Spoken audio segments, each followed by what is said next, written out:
मैं यहाँ से तय करूँगा। और माइक हमारे पास है क्या? एक ही माइक है ऑडियंस के लिए? 2 माइक है, एक इस तरफ एक इस तरफ, ठीक है।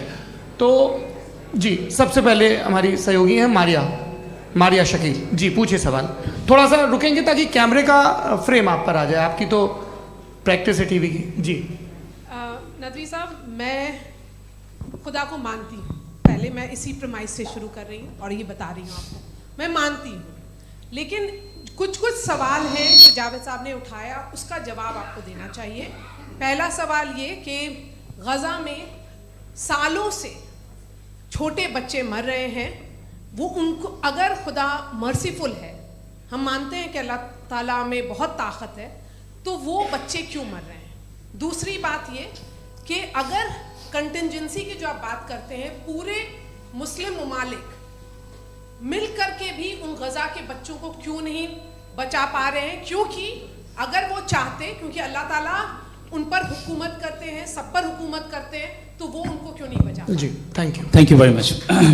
बहुत अच्छा किया आपने इस चीज़ को जिक्र कर दिया, मैं इसको और अच्छे से एक्सप्लेन करने की कोशिश करता हूँ। देखें, जहाँ तक आपने कहा कि गज़ा के बच्चों को मारा जा रहा है, देखें 2 वर्ल्ड व्यू है, एक एथीस्टिक वर्ल्ड व्यू, एक थीस्टिक वर्ल्ड व्यू है। बच्चे मर रहे हैं दोनों वर्ल्ड व्यू में, लेकिन हमारा वर्ल्ड व्यू कह रहा है कि रिकॉम्पेंस है, ये कह रहे हैं कि उनका मरना बेकार जाने वाला है, कोई उसका रिकॉम्पेंस नहीं है, चूंकि इनके यहाँ आखिरत और अल्लाह का कोई तसव्वुर या गॉड का कोई तसव्वुर नहीं है। आपने ये सवाल किया कि गॉड मर्सीफुल है, क्यों नहीं रोकता? ये मैंने बताया कि ये मिसकंसेप्शन है लोगों के दरमियान कि गॉड को सिर्फ मर्सीफुल और ओमनीपोटेंट समझते हैं। गॉड के सिर्फ यही 2 एट्रीब्यूट्स नहीं हैं, गॉड के कई सारे एट्रीब्यूट्स हैं, उनमें से अल हकीम भी है, उनमें से ऑल वाइज भी है, ऑल नोइंग भी है। लिहाजा अगर इस दुनिया में किसी को तकलीफ आ रही है और गॉड उसको नहीं रोक रहा है, वो इसलिए नहीं रोक रहा है चूंकि इंसानों को फ्री विल दिया गया है। ठीक इसी तरीके से अगर एक डॉक्टर किसी छोटे बच्चे को इंजेक्शन लगा रहा है, उसे तकलीफ पहुंच रही है, उसके लिमिटेड पर्सपेक्टिव के एतबार से ये गलत हो रहा है और डॉक्टर बुरा है, लेकिन जब आप ब्रॉडर पिक्चर को देखेंगी, आपके और हमारे पास सिर्फ एक पिक्सल है, हमें इतना नजर आ रहा है कि गज़ा में कत्ल हो रहा है, लेकिन इसके पीछे कितना रिकॉम्पेंस उनको मिलने वाला है, पूरा पिक्चर गॉड के पास है। तो एक पिक्सल से आप पूरे पिक्चर को कभी भी जज नहीं कर सकती। आप इसमें कुछ जोड़ना चाहेंगे? आपको कुछ बोलना है इसमें? भैया आपने बहुत अच्छा जस्टिफिकेशन दिया, या आप वो जो वहाँ के प्राइम मिनिस्टर इजराइल के उन्हें भेजिए, वो बहुत खुश होंगे। आप जस्टिफिकेशन दे देना कि अगर गॉड नहीं है तो बच्चे क्यों मर रहे हैं, आप बताएं। वो ये सवाल पूछ रहे हैं कि अगर आप ईश्वर का अस्तित्व नहीं मानते हैं तो उन बच्चों की मौत को आप कैसे इंटरप्रेट करते हैं?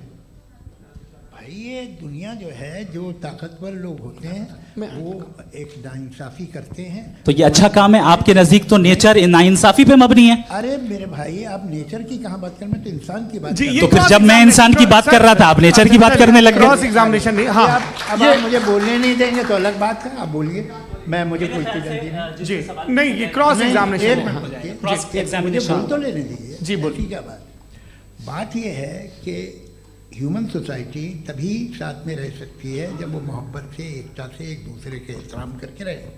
इसके अलावा पॉसिबल नहीं है, अकेले तो इंसान रह ही नहीं सकता। वहाँ पर कुछ लोग हैं जो फाउल करते हैं, वो फाउल हमेशा से तारीख में होता आया है। आज ये हो रहा है, जो हो रहा है बहुत बुरा हो रहा है, बहुत जालिमाना है, बहुत जाबराना है। उसको आप कहें कि ये बच्चों को कॉम्पनसेशन मिल जाएगा या इसकी इंजेक्शन है, इंजेक्शन तो हेल्थ के लिए दिया जाता है। आप ये कह रहे हैं कि ये बच्चों की जो धज्जियां उड़ रही हैं ये इंजेक्शन है, ये टेस्ट है, ये टेस्ट है, और उस टेस्ट में उनको ऐसा रिकॉम्पेंस मिलेगा जो आपके तसव्वुर के बाहर है। ये आप 3 बरस के बच्चे को बारूद से उड़ा के टेस्ट ले रहे हैं। वाह, वो नहीं ले रहा है, खुदा नहीं उड़ा रहा है, इजराइल उड़ा रहा है। जी, ये तो उसको कंडेम अगला सवाल लेते हैं प्रोफेसर पुरुषोत्तम अग्रवाल। मुफ्ती साहब, एक निवेदन आपसे है कि कम से कम थोड़ा सा माइक क्लोज एक रिलीजियस और फिलॉसफिकल मैं प्लीज, एक रिलीजियस और फिलोसॉफिकल ट्रेडिशन है जो ब्रह्मांड को यानी यूनिवर्स को ही अंतिम मानती है। सर्वम खलु इदम ब्रह्मम, this is Chandogya Upanishad, and it completely rules out the existence और नेसेसिटी, आपके शब्दों में necessity of a creator. The creation itself is the creator. तो एक मिनट प्लीज, दूसरा जो सवाल आपने अभी जो आप बार बार कह रहे हैं कि भगवान विद्वान भी है, वाइज, सब जानने वाला, तो अगर विजडम में दुनिया भर के पापों और अत्याचारों को बर्दाश्त करना शामिल है, तो फिर इसका मतलब ये हुआ कि अगर मैं फ्री विल से उसको अपोज करता हूं तो ईश्वर की विजडम और मेरी फ्री विल में कॉन्ट्राडिक्शन है। Because when I am opposing whatever is happening in Gaza, then I am opposing the God's will और गॉड्स विजडम। जवाब लेते हैं क्योंकि तो गॉड की विजडम, एक मिनट सर प्लीज सर, ये एक जुमला, गॉड की विजडम है कि गाजा में जो कुछ हो रहा है वो हो रहा है, मैं उसका अपोज कर रहा हूं, तो मैं गॉड की विजडम के खिलाफ जा रहा हूं। एक सवाल। दूसरा ये नहीं, आपने दो ऑलरेडी। सर आप और सवाल कर लें, लेकिन मुझे दो जवाब दे सर, दीजिए। सर, पहले आपने ये कहा, सुनिए मेरी बात सुनिए। भाई इजराइल के गॉड के मुताबिक तुम्हारा ठीक हो रहा है ना? प्रोफेसर, नहीं हो रहा है, ठीक नहीं हो रहा है, मैं बता रहा हूँ क्या हो रहा है। आप तशरीफ रखें, मैं बता रहा हूँ क्या हो रहा है। Let me complete please. एक सेकंड गाइस, एक सेकंड। ये देखिए, ऐसा है कि ये सब बड़ा आपस में विचार विमर्श के बाद ये तय हुआ था कि कुछ नियम बना लिए जाएं ताकि एक टाइम बाउंड बातचीत चले।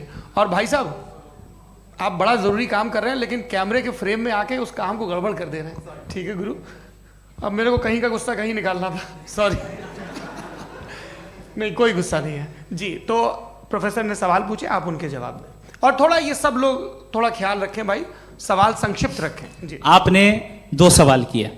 सबसे पहला ये कहा कि हमारे पास ये कॉन्सेप्ट है कि ये यूनिवर्स खुद नेसेसरी बीइंग है, creation itself is the creator. How irrational is this कि मैं एग्जिस्ट करूंगा बाद में, लेकिन अभी एग्जिस्ट कर भी रहा हूं, यानी एक ही टाइम में एग्जिस्ट भी कर रहे हैं, नहीं भी कर रहे हैं। This is not true. दूसरी चीज, आपने कहा कि अगर इजराइल में, सॉरी माफ कीजिएगा, Israel doesn't exist, occupied Palestine में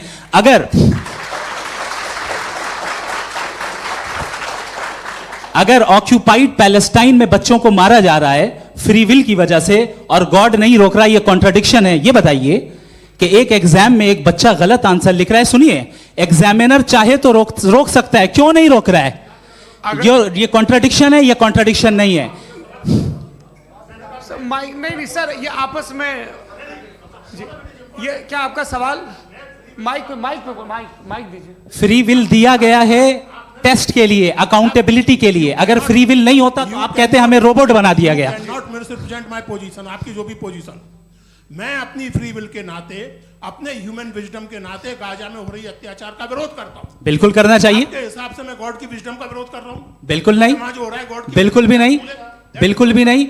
उसका वहां पर गाजा में कत्ल होना ये इंसानों के गलत इस्तेमाल का नतीजा है, फ्री विल के इस्तेमाल का नतीजा है। गॉड इसका हुक्म नहीं देता, उससे रोकता है। यही तो मसला है ना, आपके लिए कॉन्सेप्ट क्लियर? नहीं भाई, आपने तो बताया था इंजेक्शन लगाने से बच्चे को तकलीफ होती है, ये इंजेक्शन लगा। सर आप ऐसे रेटोरिक स्टेटमेंट दे तब तो कोई मसला नहीं समझते रहेंगे। This is a rhetoric statement, this is not a logical argument sir. I am sorry, I am sorry. आखिरी 30 मिनट बड़े मुश्किल होने वाले हैं जी। मुफ्ती साहब आगे बैठे हैं, इनको माइक दीजिए। हाँ, तरुण माइक आप अपने पास रखिए, आपको कैमरे का फ्रेम पता है जी। सबसे पहले दोनों को मुबारकबाद। एक सर अपना आप नाम बता दें। आप अमेरिका में शिकागो में रहते हैं, इतना मुझे याद है। बताया आपको, यासिर नदीम अलवाजदी मेरा नाम है। जावेद सर, आपसे एक क्वेश्चन है इन्फिनिट रिग्रेस के ताल्लुक से। एक हाइपोथेटिकल सिनेरियो है, मसलन अगर आप सर माइक थोड़ा सा प्लीज क्लोज रखिए जी। अगर आप शायर इसलिए हैं कि आपके कोई उस्ताद शायर थे, और वो इसलिए शायर थे कि उनके कोई उस्ताद शायर थे, और इसी तरीके से हम माजी में पीछे चलते चलते चले जाएं और कहीं ना रुके, तो माफ कीजिएगा आप कभी शायर नहीं हो सकते। लेकिन आप शायर हैं, आपका शायर एग्जिस्ट करता है, इसका मतलब ये है कि आप कहीं ना कहीं रुके हैं। तो मेरा सवाल ये है कि क्या आप इन्फिनिट रिग्रेस ऑफ कॉजेस को लॉजिकल फैलेसी मानते हैं या नहीं मानते? हाँ या ना? मैं इन्हें लॉजिकल फैलेसी नहीं मानता हूँ, लेकिन मेरा प्रॉब्लम यह है कि जब मैं नहीं मानता हूँ तो I will continue with this logic जो फैलेसी नहीं हो। आप एक जगह रुक जाते हैं जाके, आप कहते हैं ये गेंद कैसे बनी, ये जजीरा कैसे बना, ये समंदर कैसे बना, ये ज़मीन कैसे बनी, और अचानक गॉड पे जाके आपको ब्रेक लग जाता है।